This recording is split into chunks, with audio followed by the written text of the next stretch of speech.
A lot of big, complicated issues facing the world's two biggest economies. Oriana Skylar Mastro joins us in the studio. She's an assistant professor at Georgetown University, well-versed on China policy issues, and also speaks Mandarin fluently. Let's talk about what's on Ambassador Brandstad's plate. So let me begin with the issue of DPRK. Clearly two very different approaches, Oriana. China has pursued this so-called two-pronged approach, I should say, on North Korea, increasing pressure on Pyongyang so they would stop their nuclear and missile tests, and urging U.S. and the Republic of Korea to stop their military drills, then try to get all sides to come to the negotiating table.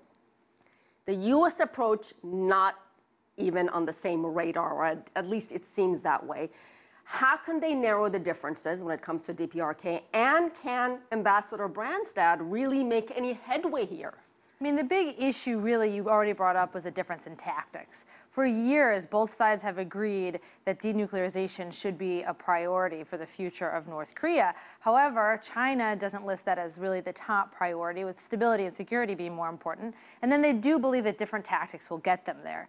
The United States, under this current administration, is continuing the policy of increasing pressure on North Korea, which has not worked in the past, which increases the threat perception within DPRK. And I think China's right to be skeptical that that type of approach is going to get North Korea back to the table. If the American approach in this administration and past administrations when it comes to DPRK has not worked, why not pursue a different approach that China has offered? Why not try something different? So I think the Chinese approach equally is problematic because it assumes that if the United States takes certain actions, specifically reducing the amount of exercises, with the military drills, right, that would somehow change the calculus of Kim Jong-un.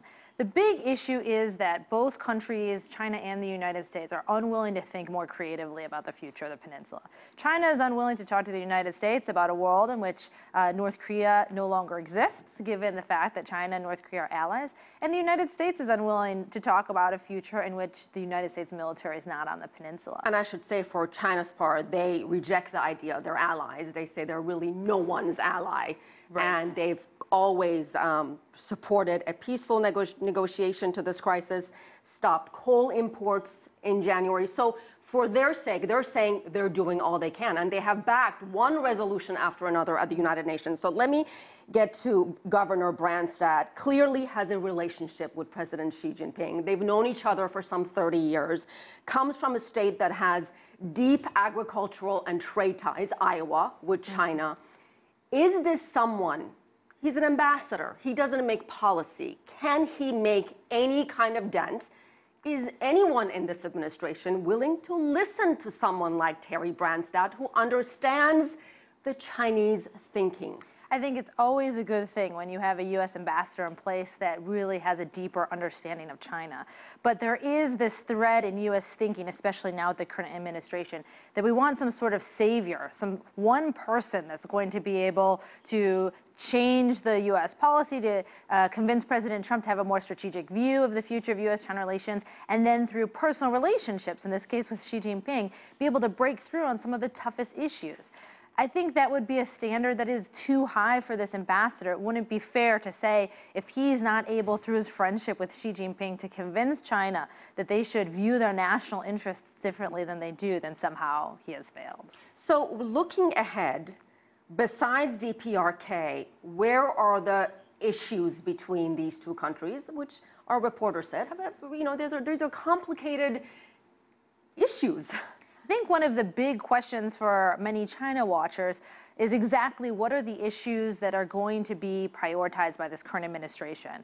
To date, President Trump seems to be reacting to contemporary events, whether it be what's happening on the Korean Peninsula or in the trade sphere on human rights. He doesn't really seem to have his own personal view besides helping his constituents, the 30% that will support him no matter what. If they have greater trade in corn and wheat, they're happy.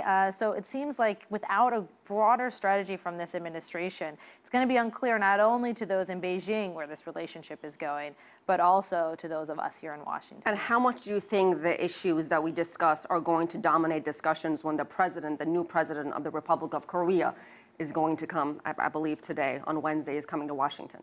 I think North Korea is going to be at the top of that list, and in the United States, the main concern or hope is that, given the close alliance with South Korea, is ensuring that the United States and South Korea are on the same page when it comes to dealing with this threat, and in particular, how to put pressure on North Korea in a way that the United States thinks is going to be the most effective. All right, we'll see what happens. Oriana Skylar Mastro, thank you so much.